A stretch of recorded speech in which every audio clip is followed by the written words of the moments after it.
Abra sua Bíblia no livro de 2 Samuel, capítulo 6, fazendo favor. 2 Samuel, capítulo de número 6. Hoje ainda vamos falar um pouquinho sobre carregar a presença de Deus. Diga assim: carregando a presença de Deus. Quais os efeitos que eu tenho?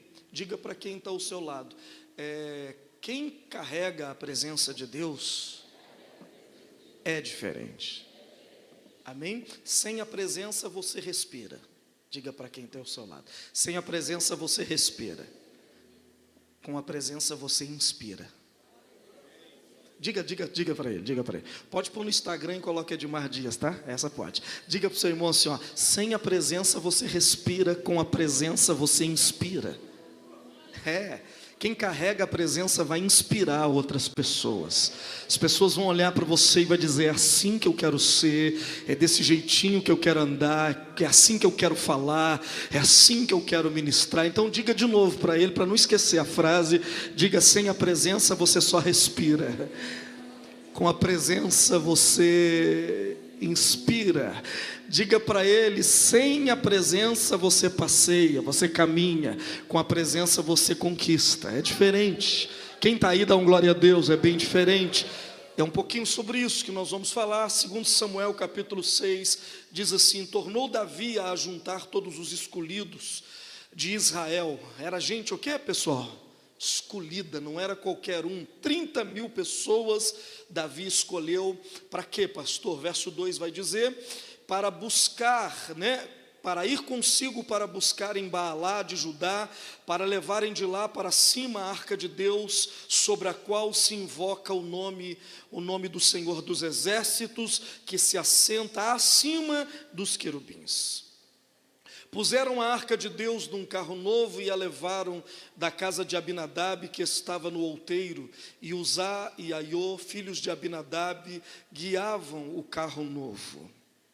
Levaram-no com a arca de Deus da casa de Abinadab, que estava no outeiro, e Aiô ia diante da arca. Repete: e Aiô ia no lugar errado, Ele ia onde? Diante da arca. E o irmão dele, Davi, e toda a casa de Israel alegravam-se perante o Senhor, com toda sorte de instrumentos, de pau de faia, com harpas, com saltérios, com tamborins, com pandeiros e com símbolos. Quando chegaram à eira de Nacon, estendeu Uzá a mão, quer dizer, um ia na frente, o outro ia do lado. O irmão de Aiô, Uzá, estava do lado da arca, e ele estendeu a mão à arca de Deus e a segurou, porque os bois tropeçaram.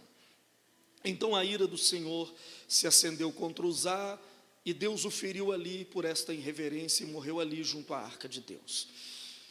Então Davi ficou desgostoso, porque o Senhor irrompera contra Uzá, e chamou aquele lugar Pérez Uzá até o dia de hoje.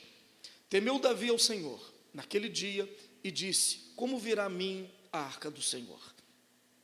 Não quis Davi retirar para junto de si a arca do Senhor, para a cidade de Davi, mas a fez levar à casa de Obed-edom o geteu. Ficou a arca do Senhor na casa de Obed-edom o geteu, outubro, novembro e dezembro. Fala com seu irmão: 3 meses. Diga para ele assim: outubro, novembro e dezembro. Ficou a arca na casa dele, e o Senhor então o abençoou e toda a sua casa. Pode se assentar. Diga: fala conosco, Senhor Jesus. Glória a Deus. Dá um glória a Deus aí, irmão?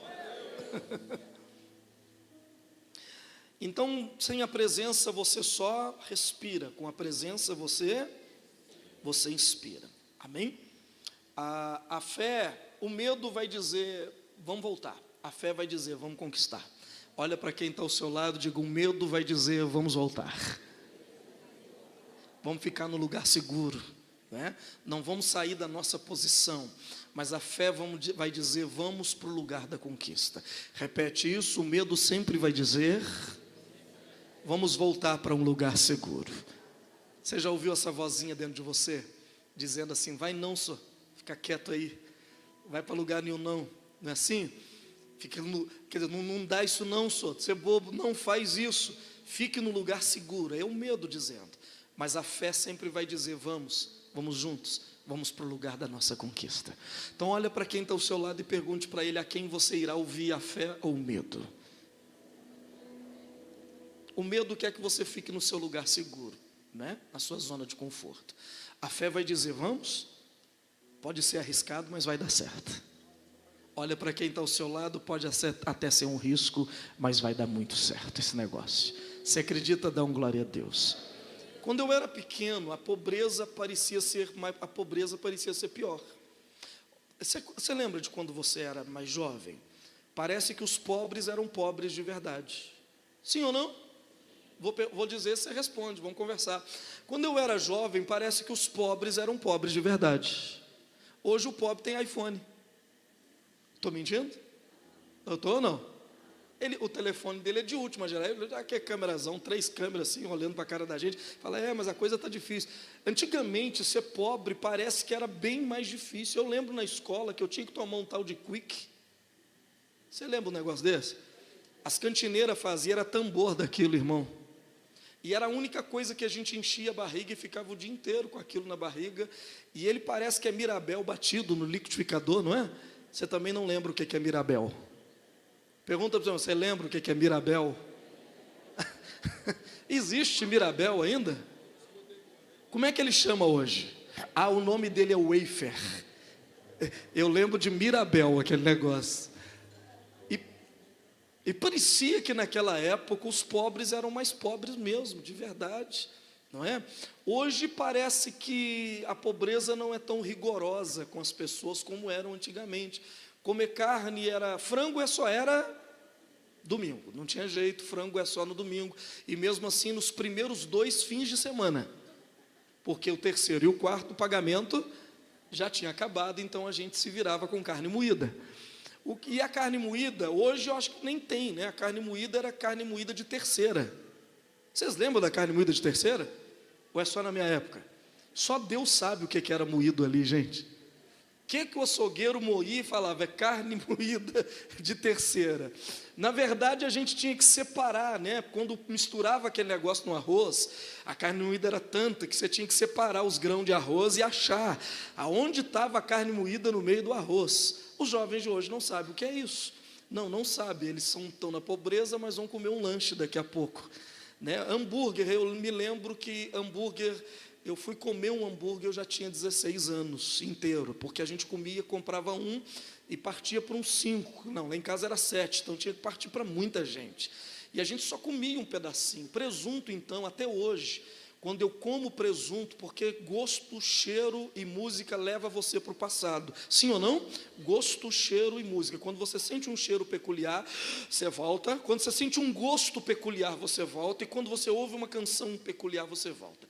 Presunto da Sadia, quando eu como presunto da Sadia, eu me lembro de quando eu tinha uns 6, eu não me lembro a idade certa, mas eu lembro que aqui na Boca do Túnel tinha um restaurante chamado Las Vegas. Quem lembra? Nós estamos ficando velhos. Tinha um restaurante ali chamado Las Vegas. Minha mãe trabalhou ali. E eu não sei se era resto dos outros, irmão. Eu não sei o que era, mas ela levava um negócio para casa. No final, ela levava um negócio para casa. Era ou não era, Gena? E quando eu comia, não era um pedação, nunca era pedação. Sempre era o quê? Uns pedacinhos. Mas eu lembro que foi a primeira vez que eu comi presunto. Foi lá do Las Vegas, eu não sei se saiu do prato de alguém, eu não sei o que era, porque ela não falava, só chegava lá e falava: eba, o que eu trouxe para vocês? E eu me lembro, e quando eu como presunto hoje, eu ainda me lembro daquela época, a primeira vez que eu comi presunto. Isso, não falando como é que chama o negócio? Eu não quero falar errado, vocês ficam rindo de mim. É Marta Rocha? Como é que chama? Pergunta para o jovem se ele sabe o que é uma Marta Rocha. É Marta Rocha ou Marta Rocha? Martou? Marta. Pergunta para você, sabe o que é uma Marta Rocha? Por favor, dá uma aula. Eu estou vendo a irmã dando uma aula ali para outra moça. Pode dar uma aula de Marta Rocha aí para ela? Olha só. Mas eu estou falando da Marta Rocha. É porque eu comi Marta Rocha porque as padarias antigamente faziam o seguinte: se você acordasse por volta das 4 da manhã e ia na padaria com um saco de linhagem, você trazia um saco de pão para casa. Quem lembra disso? Levanta a mão. Ninguém nunca fez isso? Nossa, eu era pobre. Sério, a gente acordava por volta de 4, 5 da manhã, por exemplo, ia para a padaria.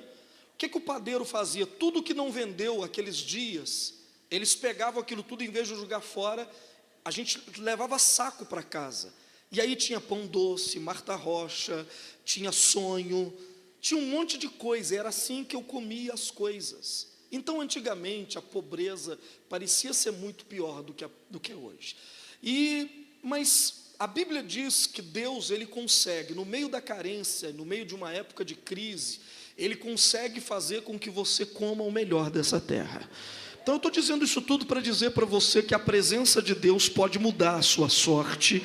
Não importa se é uma época de crise ou não, Deus pode mudar a sua sorte completamente. Quem acredita, levanta a mão e dá um glória a Deus. Acabou a aula da nostalgia, né? Vamos parar com a nostalgia e vamos falar de coisas que vão interessar a vida da gente. Quando Davi foi buscar a arca de Deus, Davi entendeu que não era o tanto que se trabalha que vai fazer a diferença. Eu vou dizer de novo, não é o tanto que eu trabalho que vai fazer a diferença, porque tem muita gente trabalhando muito, muita gente estudando muito e não consegue muita coisa na vida. Não é o tanto aonde eu trabalho, é quem eu carrego. Diga para quem está ao seu lado, não é o tanto que você trabalha, é quem você carrega com você. Você pode carregar uma pessoa com você que vai fazer tudo dar certo. Aonde você colocar a tua mão vai prosperar. Aonde você colocar o teu pé vai dar certo. Aonde você entrar as coisas vão funcionar. Quem está aí comigo hoje, levanta a mão e dá um glória a Deus. Então diga para o seu irmão, hoje eu quero que você carregue a presença de Deus para a sua casa. A Bíblia diz que Obed-Edom foi o homem encarregado de carregar a presença de Deus para a casa dele. Incrível, que o que não aconteceu na vida de Obed-Edom na vida inteira dele, aconteceu em 3 meses, porque ele carregou a presença de Deus para dentro da casa dele. Se você carregar a presença de Deus com você, irmão, eu digo em nome de Jesus, vai ter diferença na sua vida e na sua casa. Eu profetizo mais, até 31 de dezembro Deus vai te dar uma casa linda. Pega na mão do irmão e profetiza para ele, até 31 de dezembro Deus vai entrar na sua vida para te dar um lar, para te dar uma casa nova. Oh meu Deus, eu queria ouvir um glória a Deus aí. Em 3 meses Deus deu uma casa para Obed-Edom. Em 3 meses Deus pode te dar uma casa. Põe a mão no ombro dele e ora para ele. Diga: Deus, dá uma casa para esse homem aqui. Dá uma casa para essa mulher aqui. Ah meu Deus, tira ele do aluguel. Fala, tira ele do aluguel. Faz um milagre na vida dele. Dá um glória a Deus aí, irmão. Termina dando um glória a Deus aí, por favor. Segundo, a casa que Deus vai te dar é como a casa que Ele deu para Adão. Como é que foi a casa que Deus deu para Adão, pastor? A casa de Adão, primeiro, era agradável aos olhos. Diga, era agradável aos olhos. Deus vai te dar uma casa bonita. Quando você entrar na sua casa, sabe aquela sensação boa de cheguei em casa? Essa vai ser a sensação. Quem chega em casa e se sente bem na sua casa? Pastor, não, deixa eu perguntar diferente. Porque a gente chega em casa e diz assim: obrigado, né, Deus? Pelo menos eu não estou na rua. Não é assim? Eu não estou falando disso. Eu estou dizendo aqui, irmãs, quantas irmãs temos aqui? Faz um Isso. Irmã, quando você chega na sua cozinha, você é feliz? Você olha para a sua pia, está do jeito que você quer, seu fogão é o que você queria. As panelas que você cozinha é exatamente o que você planejou para a vida. Então você tem, mas não é feliz com aquilo que você tem, não enche os olhos. A Bíblia diz que o que Deus deu para Adão era agradável aos olhos. Eu estou dizendo, a sua casa vai ser a mais bonita da rua. O carro vai ser o melhor na garagem. O seu quarto, você vai entrar no quarto e vai: cheguei no meu quarto, ai que coisa gostosa. Quem vai acontecer isso? Dá um glória a Deus. Segundo, vai ter todo tipo de coisa boa dentro do seu quarto, da sua casa vai haver todo tipo de comida boa. Essa é a razão porque precisamos levar a presença de Deus, porque Deus deu uma casa para Obed-Edom em 3 meses, que encantou inclusive o rei Davi. Quando o rei Davi ficou sabendo o que acontecia, irmão, quem está no palácio não se interessa por aquilo que acontece na casa do plebeu. Eu vou dizer de novo, quem mora no palácio, para encantar ele tem que ser um negócio muito, muito bom. Tem ou não tem? Ele mora no palácio. Ele tem a melhor comida, os melhores móveis, tudo dele é melhor. Então, para encantar, tem que ser muito bom. E a Bíblia diz que quando Davi ficou sabendo o que aconteceu em 3 meses na casa de Obed-edom, ele largou o palácio e foi para a casa de Obed-edom para buscar de volta a arca. Você não está entendendo. O que Deus vai fazer com você, quem está no palácio vai descer de lá para ver. Olha para o irmão e diga para ele: o que vai acontecer com você é tão grande, é tão maravilhoso, que quem mora no palácio vai lá na sua casa para ver como é bom a tua casa, como é feliz a tua casa, como a tua casa é um lugar diferente. Quem acredita, celebra o Senhor, mas com muita alegria, celebre a Ele, um aplauso ao Senhor, dizendo glória a Deus. Diga: eu creio, meu Deus, que há de ser assim e vai ser assim. Diga aleluia! Carregar a presença de Deus faz coisas diferentes na vida da gente. Um exemplo disso eu vou te mostrar em Josué capítulo 3. Abra sua Bíblia, por favor. Josué capítulo 3, verso 14. Olha o que é carregar a presença de Deus, que é o que você vai levar para casa hoje. Quando Davi, o que representava, pastor, a presença de Deus na época de Davi, na época de Moisés, na época dos profetas? A presença de Deus era representada pela arca da aliança. Deus tinha dito: aonde estiver a arca, ali também eu estarei. Repete comigo: aonde estiver a arca, ali também eu vou estar. Então, a presença de Deus, ela era representada pela arca da aliança. Então, quando Davi quis a presença de Deus, ele falou: não importa quem eu sou, importa é quem eu carrego, eu preciso da presença de Deus. E ele foi buscar o quê?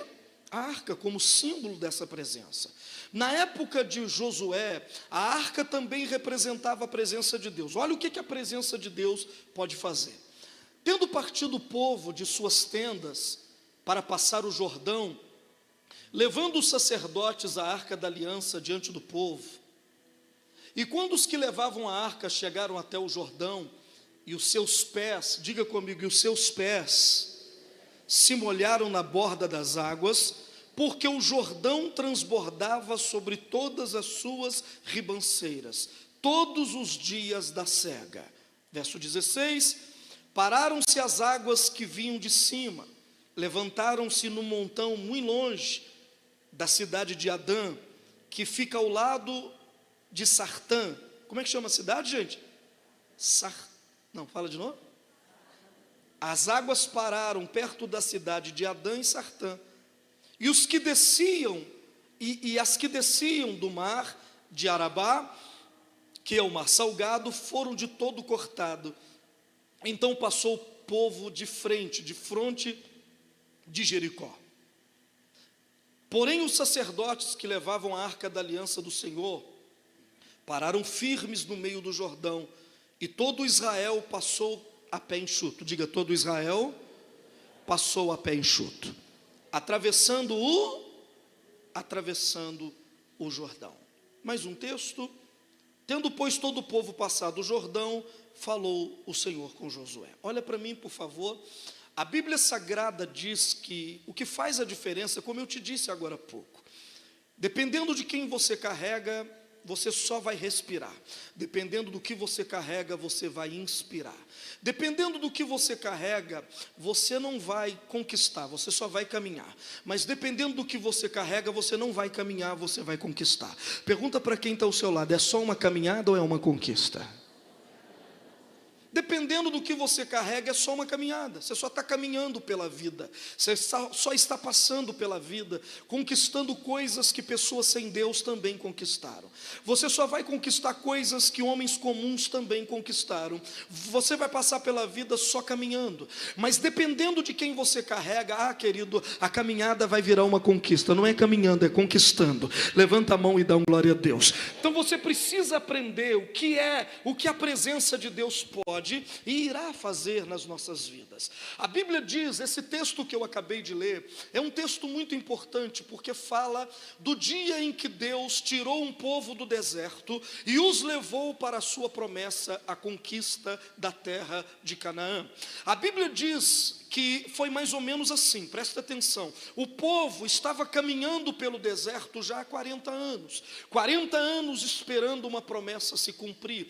Eles haviam passado por esse local, que eu vou citar agora, dezenas de vezes eles passaram ali, porque a Bíblia diz que eles ficavam dando voltas pelo deserto. Ficavam ali circulando o deserto durante 40 anos. Mas num determinado momento, Deus disse para Josué assim, eles estavam na cidade de Sitim, que ficava a 12 quilômetros do rio Jordão. Deus falou com o povo assim, com Josué: olha, prepare o povo, santifique o povo, porque amanhã vai acontecer coisa grande no nosso meio. Diga para o seu irmão: santifica o povo, porque amanhã vai ter maravilhas acontecendo.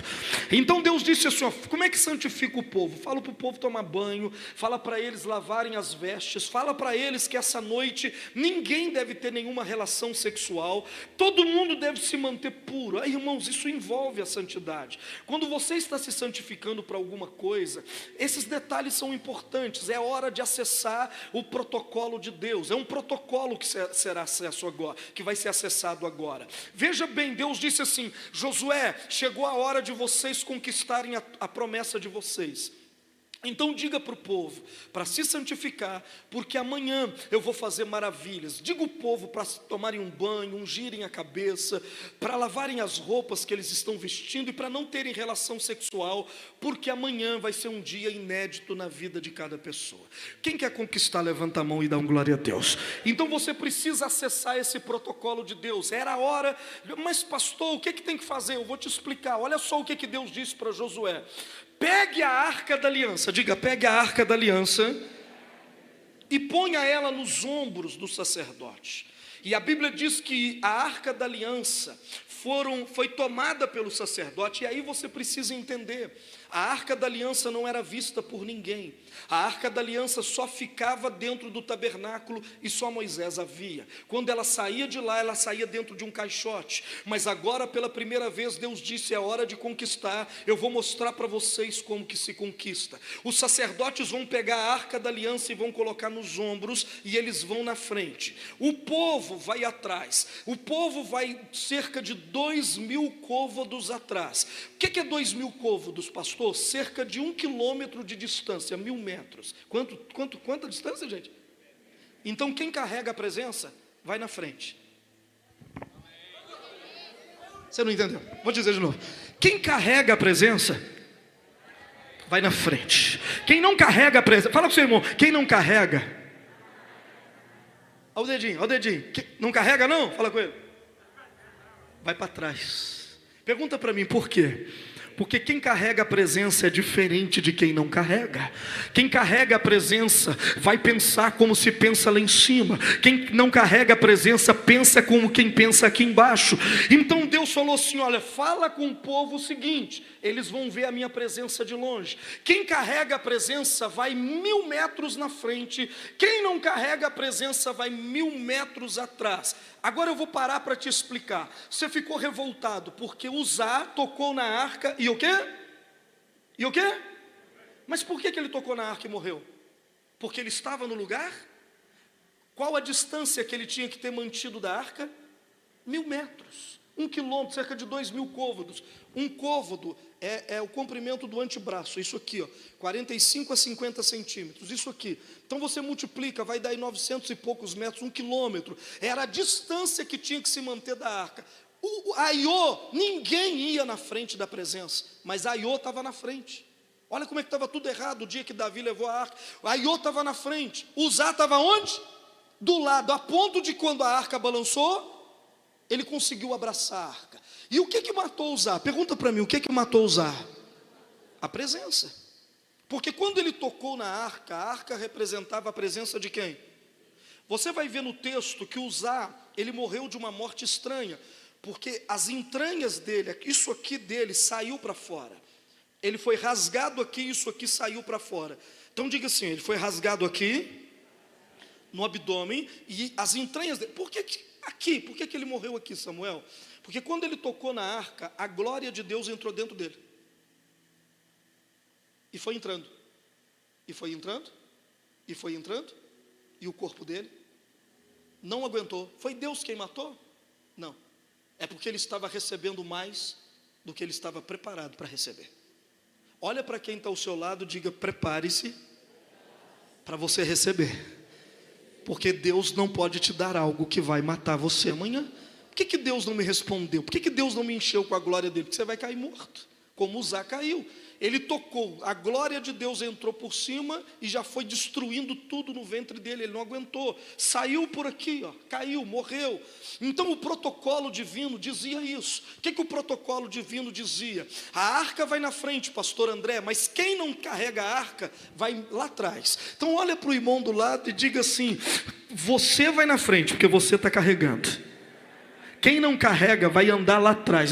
Você não está entendendo, deixa eu tentar explicar. Eu estou dizendo que você vai acessar coisas que as outras pessoas não vão acessar. Você vai chegar primeiro, porque você vai na frente. Porque quem vai carregar a presença de Deus? Dá uma glória a Deus. Você vai carregar a presença de Deus e vai chegar aonde quem não carrega não consegue chegar. É isso. Quem entendeu? Diga amém. Fala com o irmão do lado: se você não carrega, queridão, você vai ter que passar para trás, para o fundo. Não, mas ponta o dedo para ele, diga assim: vai para o fundo, querido. Porque você vai conversar igual o povo conversa. Eu vou conversar igual os conquistadores conversam. Existem dois tipos de assunto aqui. Quem carrega a presença fala de um jeito. Quem não carrega... O que eu estou fazendo aqui? Não sei o que eu estou fazendo aqui, andando atrás da arca, a arca está lá na frente, eu estou aqui. Ele não está vendo nada, mas quem está lá na frente está vendo o rio Jordão se abrir, está vendo Deus fazer milagre. Quem está aí dá um glória a Deus, porque quem caminha sem a presença, ele caminha pensando as coisas de baixo, mas quem caminha com a presença, caminha pensando as coisas que são lá de cima. Quem está aí dá um glória a Deus. A imaginação de quem caminha com a presença é diferente de quem não tem a presença de Deus. Eu estou dizendo para você: olha, chega em casa com a presença. Quem vai chegar com a presença dá um glória a Deus. Chega em casa e diz assim: até 31 de dezembro eu vou ter uma casa nova. Eles vão falar assim com você: ô doido, que negócio é esse? Que negócio é esse que Deus vai te dar uma casa até 31 de dezembro? Que negócio? Por quê? Quem não carrega a presença não entende quem carrega. Então fala com o seu irmão: é melhor ficar longe. Não, e é tão longe, diga para o seu irmão: é tão longe, que você nem escuta o pensamento da pessoa, está 1 quilômetro atrás. Deus quer que quem não carregue a presença fique tão longe de você, que você não consiga escutar a murmuração dele. Olha para o irmão e diz assim: eu vou te colocar a 1 quilômetro de distância de mim, porque você está falando trem que não é verdade. Você pensa, mas quem já foi frustrado por outras pessoas? Levanta a mão. Irmãos, o que eu mais tenho medo é de andar com quem não carrega a presença. Porque não tem assunto, Guilherme, não tem assunto. Vou falar o quê? Eu falo de coisas sobrenaturais, eu falo de coisas impossíveis, eu falo de cura de câncer, eu falo que um paralítico que foi definido que vai passar o resto da vida na cadeira de roda, vai andar amanhã. É a minha visão é que Deus levanta o pobre do pó e faz ele assentar entre os príncipes. A minha visão é de que uma hora dessas, Jesus vai tocar uma trombeta e nós vamos desaparecer dessa terra e vamos aparecer no céu. Agora, olha para o irmão e desconversa isso com quem não carrega a presença. O que ele vai falar com você, irmã? Bitolado, hein? Você está bitolado nesse negócio de demônio, hein? Lúcifer, demônio, esses trem de anjo, não é assim? Então Deus falou assim: olha, quem carrega a minha presença, vai na frente. Vou esperar você reagir. Quem carrega a minha presença? Olha para o irmão e diz: quem carrega a presença? Vai na frente. Eu faz assim, você vai na frente, né? Vamos lá. Quem carrega a presença? E quem não carrega? Então olha para o irmão e diz assim: se carrega a presença, vai na frente. E se não carrega, passa para trás, porque você não pode andar com quem carrega. Quem está aí, levanta a mão e dá um glória a Deus. Agora o mais interessante é que os sacerdotes pegaram a arca e foram em direção ao rio Jordão. Josué achou estranho. Por quê? Pergunta para mim, por quê? Porque era a pior hora possível de se atravessar o rio Jordão. O pior momento da história era aquele para atravessar o rio Jordão. Por quê, pastor? Porque a Bíblia diz que era a época de enchente. Era a época da cega e das enchentes. Como assim? Um rio que tinha 30 metros de largura, agora tinha 1 quilômetro. porque era a época da enchente, a correnteza estava levando tudo, passando pelas ribanceiras, arrancando árvore com a raiz. Então, se Josué chega, se o sacerdote chega, aqueles que carregam a presença chega no rio e coloca o pé na correnteza, a tendência é a água levar embora. Eu vou te dar um conselho: quando você vê uma correnteza, uma enchente, por mais branda que ela pareça, não entre nela, porque ela já vem arrastando, meu irmão, muro de concreto, derrubando casa, arrancando árvore pela raiz, e se você achar que você pode entrar naquela correnteza, ela vai te matar. Quem está aí? Não entre. Então Deus escolheu o pior momento para poder Josué passar aquele rio, para Josué passar com o povo por aquele obstáculo. Era o pior momento, porque era a época não era só chuva. Aquelas águas eram frutos do degelo do Monte Hermon, porque durante o inverno ele congela, e na primavera, quando começa a cair as águas, então começava também as enchentes, porque juntava chuva com degelo, o rio aumentava, e o que era um negócio desse tamanho, agora tinha 1 quilômetro de largura, e Deus falou: é agora. Diga para o seu irmão: é agora que você vai passar. Diga assim: quanto maior a resistência, maior vai ser a sua influência. Deus queria aumentar a influência de Josué, porque o Moisés era o líder até então. Pela primeira vez Josué vai liderar. Se Josué passa num rio que não tem água, todo mundo vai falar: isso aí até eu passo, cara, isso aí até eu faço. Deus falou: não tem mar vermelho aqui, mas eu vou fazer o Jordão transbordar para a direita e para a esquerda. Eu vou aumentar a resistência, Josué, porque eu vou aumentar a tua influência. Quem está entendendo, dá um glória a Deus aí. Quanto maior a resistência que te fazem, maior vai ser a influência que Deus vai colocar na tua vida. Quem está aí, aplauda Jesus e dá um glória a Deus. Olha para o irmão e diga: Deus quer aumentar a tua influência. Como é que faz isso? Aumentando a resistência, fazendo você encontrar coisas que você fala: eu não consigo, e o povo vai dizer: eu não consigo. E tem um detalhe: do outro lado tinha 7 povos. Quantos povos? 7 inimigos tinham do outro lado. Aqueles inimigos, na época da cheia, ficavam tranquilos. Pergunta para mim, por quê? Porque quem passava o rio Jordão atravessava a enchente para conquistar a terra deles? Ninguém atrevia a ir guerrear contra os 7 inimigos numa época dessa. Então Josué seria uma surpresa. Se eu tivesse um crente aqui, inspirado, você já teria entendido. Você vai ser uma surpresa. Pega na mão do irmão e diga assim: o que Deus vai fazer na sua vida é tão lindo, o que a presença de Deus vai fazer na tua vida é tão lindo, que no pior momento da história é que você vai surgir, e você vai ser uma surpresa. Quando você chegar do outro lado, como é que você chegou aqui? Que surpresa é essa? A surpresa é que você está carregando a presença. Quem vai carregar, levanta a mão e dá um glória a Deus bem bonito. Aplauda Jesus bem forte. Uou. Então, Deus estava, Ele permitiu o pior momento. Não era porque fácil todo mundo faz. Diga assim: fácil todo mundo faz. A gente quer que seja fácil. Quem quer? Mas fácil não vai manifestar a glória de Deus. As pessoas não vão te respeitar. As pessoas vão te respeitar quando eles veem o nível de dificuldade que você enfrentou e venceu. Eles falam: esse cara, eu vou parar para ouvi-lo. Eu vou parar para ouvi-la, porque a resistência, a enchente era muito grande, e ele chegou aqui desse lado. A enchente não tinha quem passasse isso, e ele passou. Então Deus quer aumentar a sua influência. Deus quer aprovar você. Quem quer isso? Levanta a mão e dá um glória a Deus. Pastor, mas é duro demais. É porque, na verdade, a enchente ela estava ligada à cega. Repete comigo: a enchente estava ligada à cega. Vocês, vai. Faz assim: enchente e cega. Vamos lá? A enchente estava ligada ao quê? A colheita. As pessoas não estão entendendo, pastor, hoje.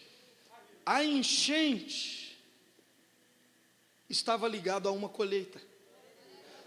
Quando acontecia a enchente, todo mundo sabia. Não tinha enchente, estava tudo bem. Está tudo bem na tua vida? Também não vai ter nada, colheita nenhuma. Mas quando as águas começavam a transbordar por todas as ribanceiras, ficava difícil, Israel inteiro sabia, é época de colheita. Por favor, prega para o irmão do lado, que eu acho que hoje o time dele perdeu. Pega na mão dele e diga para ele assim: irmão, quando você vê a enchente vindo, não olha para a enchente, olha para o que a enchente está. O sinal da enchente é sinal de colheita. O carro que você está esperando é hora de colher ele. A vida que você plantou é hora de colher ela. Quem está aí, levanta a mão e dá um glória a Deus. Agora o interessante, vocês estão aí ainda? Quem vai carregar a presença? A enchente está vindo, fala comigo, a enchente está vindo. Quando os sacerdotes, olha para mim, eles estão carregando a presença. Quando os sacerdotes colocam o pé na água, em vez da água levá-los, porque é uma correnteza muito forte, a Bíblia diz que a água para de correr, e eles andam até o meio do Jordão com a presença, e ficam parados no meio do Jordão, e a água para. Agora, eu pensei o seguinte, que, por exemplo, esse corredor é o Jordão. Quando eles entraram, esse corredor aqui da frente é o Jordão. Eu pensei o seguinte, que quando eles molharam os pés, a água parou aqui do lado deles. Mas a Bíblia diz que não. A água parou numa cidade chamada Adã e Satã. Adã, sabe onde ficava essa cidade? 32 quilômetros acima. Você não entendeu? Quando o pessoal estava chegando com a presença de Deus, Deus já tinha parado a fonte da enchente lá em cima. O que estava passando na frente deles era só um eco daquilo que um dia existiu, já não existia mais. Olha para o irmão e diga: quando você pega a presença de Deus, pode parecer que o problema está existindo ainda, mas ele já não existe mais, ele já parou a 32 quilômetros. Deus já falou: para aí, porque está chegando alguém carregando a minha presença. A água que ainda está correndo na minha frente é só um eco do problema que existiu. O teu problema já foi resolvido. O que está passando aqui é a última fase. Pelo amor de Deus, quem acredita, fica de pé, dá um glória a Deus e celebre ao Senhor. Levanta as mãos, bata na mão do irmão e diga: já acabou a enchente. Mas faz barulho aí, povo. O seu amanhã vai ser diferente. Diga para o teu irmão: o seu amanhã vai ser melhor. Sabe por quê? Porque já não tem enchente mais, ela já foi parada lá. Se você acredita, aplauda Jesus e dá um glória a Deus. Que coisa! Como é que é, pastor? Lá em Satã já parou. Como é que é o nome da cidade? Lá em Satã a água já parou. É Satã que estava fazendo aquela enchente? Era. Então lá já estancou, já não tem. Mas o que está passando na minha frente? É só um eco. Daqui a pouco vai passar tudo, vai acabar tudo. Quem carrega a presença, levanta a mão e dá um glória a Deus. Diga para o seu irmão: então você vai na frente e vai ver essas coisas acontecendo com você. E quando o sacerdote para no meio, Deus fala com eles assim: olha, peguem 12 pedras do meio do Jordão. De onde? E ponha numa pilha. Até hoje existem essas pedras lá, acredita? Até hoje. Quando você for lá comigo, você vai ver. Faça uma pilha de pedras aqui, ó, aqui desse lado, do lado de fora. Mas essas pedras vão sair do meio do Jordão. Que pedra é essa? Pedras que nunca tinham sido vistas por ninguém, nunca tinham sido tocadas por ninguém, nunca tinham sido acessadas por ninguém. Eram pedras que estavam desde que o mundo foi criado, escondido dentro do rio. Mas agora Deus falou: essas pedras que ninguém nunca viu, nunca tocou, vai ser um símbolo daquilo que eu vou fazer na sua vida. Vou fazer coisa que ninguém nunca viu, que ninguém nunca tocou. Ah, pastor, eu queria que a minha vida fosse igual a do fulano. Então perde o seu tempo não, porque não vai ser igual a do fulano. A pedra que Deus vai te dar é uma pedra que ninguém viu, nunca sentiu. Ah, eu quero que a minha empresa seja igual a do fulano de tal. Não vai ser. Vai ser uma coisa que ninguém nunca viu. Ô gente, tem alguém aí me entendendo? Reage. Reage, pelo amor de Deus, é inédito. Olha para mim. Eu me frustro, porque eu fico no Instagram vendo a vida dos outros. Eu fico vendo a vida dos outros no Instagram e eu fico assim, é isso que eu queria. E Deus está dizendo, mas o que eu vou te dar está no meio das águas, ninguém nunca viu. Ninguém nunca experimentou o que eu vou fazer na tua... Mas eu queria o casamento igual da Joaninha. Não, a Joaninha tem um Joanão, meu amigo. Você não vai ter uma Joaninha, nem um Joanão, vai ser diferente. Olha para o teu irmão e diz assim, na sua vida vai ser o que ninguém nunca viu.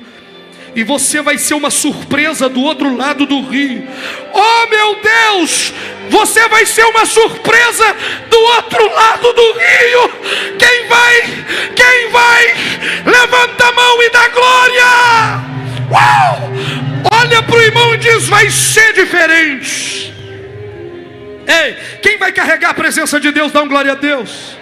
Você não vai perceber, mas vai ser mais ou menos assim. Porque quem carrega a presença de Deus não percebe. Mas é assim. Você entra dentro da sua empresa normal. Diga normal, normal. Não, fala com ele, normal, normal. Assim, ó, cadê minha água? Tem água aí? Ó, você está bebendo o seu cafezinho e a sua água, normal, ó, normal.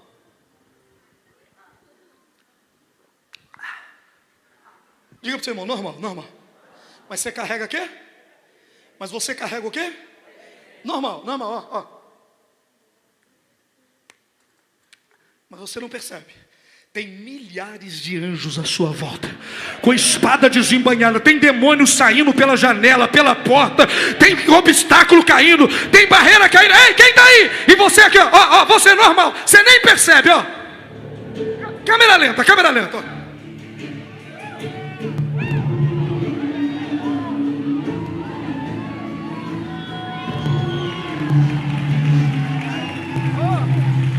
Só que tem demônio caindo por terra, só porque você chegou. Quem vai chegar?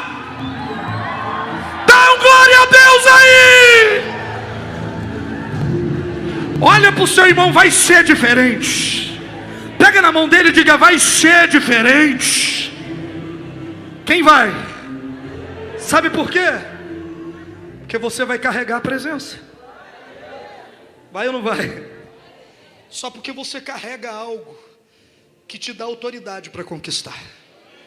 A presença de Deus te dá autoridade para a conquista. Não se trata de você, se trata de quem você carrega. Não se trata da tua vida, se trata de quem está com você. Deus vai na frente, abrindo o caminho, quebrando as correntes, arrancando espinhos, ordenando anjos que vai andar com você em novembro, dezembro, em outubro, novembro e dezembro. Você vai ficar normal, mas qualquer ambiente que você chegar vai ser um ambiente da glória de Deus. Aplauda Jesus se você acredita.